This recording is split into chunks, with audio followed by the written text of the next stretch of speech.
Bonjour, aujourd'hui on va parler de l'entrepreneuriat. C'est un module dans la spécialité biologie en M2. C'est-à-dire quoi l'entrepreneuriat? L'entrepreneuriat en arabe c'est al-muqawalatiya. Donc pour commencer avec, on doit savoir qu'il y a deux types des personnes. On a des gens qui sont nés avec l'esprit entrepreneurial et il y a des gens qui doivent l'apprendre. C'est-à-dire les gens qui naissent avec l'esprit entrepreneurial, ils sont nés dans un environnement entrepreneurial, il y a des parents ou des entreprises et tout. Donc, ceux qui doivent l'apprendre, des gens qui ne savent pas c'est quoi l'entrepreneuriat et voulaient ouvrir une entreprise. Donc, on a deux termes, sont les mêmes. Entrepreneuriat avec un A ou avec un EI, c'est la même chose. Il y a des écoles qui prennent ce mot-là pour dire al-muqawalatiya, et il y a des autres dit l'entrepreneuriat. C'est le plus facile à dire, c'est l'entrepreneuriat. Par définition, c'est quoi l'entrepreneuriat? L'entrepreneuriat est une dynamique de création et d'exploitation d'une opportunité d'affaires par un ou plusieurs individus via la création de nouvelles organisations. C'est-à-dire, c'est une idée, avec des personnes pour construire une entreprise. C'est al-muqawalatiya, l'exploitation et la création des opportunités d'affaires. Les caractéristiques de ce entrepreneuriat sont: elle est créatrice de richesses économiques et sociales. C'est clair ça. Parce que quand on a des entreprises bizarres dans un pays, c'est-à-dire il y a une richesse économique et sociale. Maintenant, les gens ils connaissent ses besoins, ses besoins, et il y a des richesses économiques. Par un degré élevé d'incertitude, le risque. Flux entreprise, on a toujours un degré élevé d'incertitude. On ne sait pas qu'on ouvre une entreprise, on ne sait pas on ne savent pas, on n'est pas totalement certain que cette entreprise va se développer ou ça va donner des bénéfices et des résultats positifs par rapport à la création d'une entreprise. L'implication des individus, c'est clair, il y a des individus dans l'entreprise, il y a un individu ou plus elle s'arrive jusqu'à un 500 personnes et plus.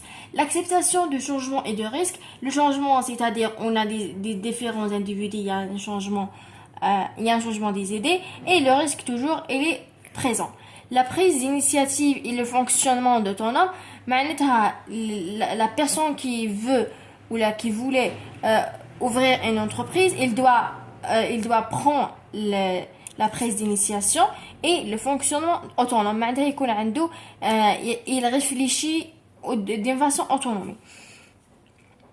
On passe maintenant à deuxième terme. C'est l'entrepreneur. On a deux C. L'entrepreneur, il doit avoir la connaissance et la compétence et l'expérience. L'entrepreneur, c'est quoi l'entrepreneur? C'est une personne qui dirige une entreprise pour son propre compte en vue de vendre des produits ou des services. معناتها هو شخص عادي يكون عنده une idée, il ouvre son entreprise pour vendre des produits ou là donner des services. C'est quoi entrepreneur? Si on dit c'est l'intermédiaire entre le producteur et le consommateur. Il n'est pas le producteur, il n'est pas le consommateur. C'est l'intermédiaire entre eux. Les caractéristiques d'entrepreneur. Comment savoir si cette personne est capable d'être un entrepreneur ou non? Il y a trois qualités indispensables.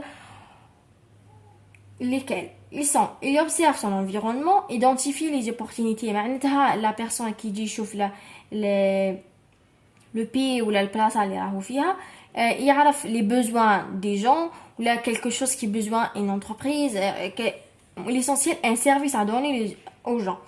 Il réunit les moyens, l'argent et le matériel s'il besoin, et les met en œuvre l'activité et retire un bénéfice. معناتها هو يقدم service ou يقدم un produit, il retire un bénéfice اللي هما l'argent ou d'autres choses.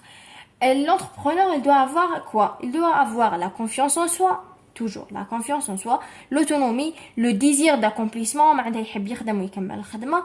Un niveau élevé d'énergie, لازم تكون كاينة énergie pour l'acceptance des échecs ou de pertes, la capacité d'innover. معناتها la personne يكون عنده un pouvoir pour savoir innover et inventer des choses nouvelles pour les gens. Passons maintenant au terme entreprise. C'est-à-dire quoi entreprise? L'entreprise, معادلة رياضية. Aider plus argent égale entreprise.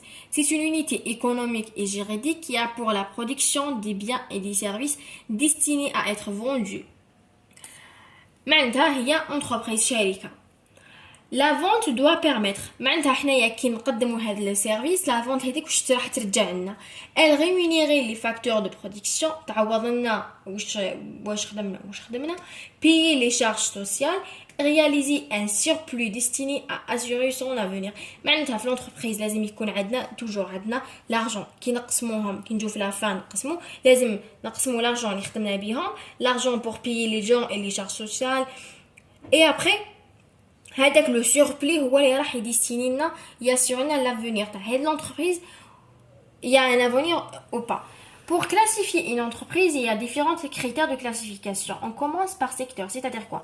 On a 3 secteurs, primaire, secondaire, tertiaire. Le primaire, c'est l'agriculture, l'élevage, la pêche, tout ce qui est matière première. Pour le secteur secondaire, on a la transformation des matières primaires comme les industries. La matière primaire تكون عندنا بلي يردوها une farine. C'est ça la différence entre primaire et secondaire. Pour les tertiaires, comme le transport, le loisir, les crédits, l'essentiel. Les homa mahonch secondaire ou primaire. Tout ce qui reste, c'est dans le secteur tertiaire. Pour les types, on a différents types. On cite les agricoles, les industriels et les commerciales et les financières comme les banques. On peut classifier aussi les entreprises selon la taille. Il y a une entreprise qui est dirigée avec une seule personne, 2 personnes, 3 personnes jusqu'à 500 et plus. Selon la classification, selon le chiffre d'affaires. Le critère de classification est très important. Le chiffre d'affaires. Est-ce que cette شركة elle a son on dit volume comparant avec des autres entreprises ou elle est débutante. La classification juridique, il y a des entreprises publiques et il y a des entreprises privées. Avec ça, on a déjà discuté 3 termes dans le module entrepreneuriat. On savait c'est quoi l'entrepreneuriat, c'est quoi l'entrepreneur, c'est quoi l'entreprise. C'est l'introduction à l'entrepreneuriat. J'espère que c'était clair ce cours-là. Merci de votre attention.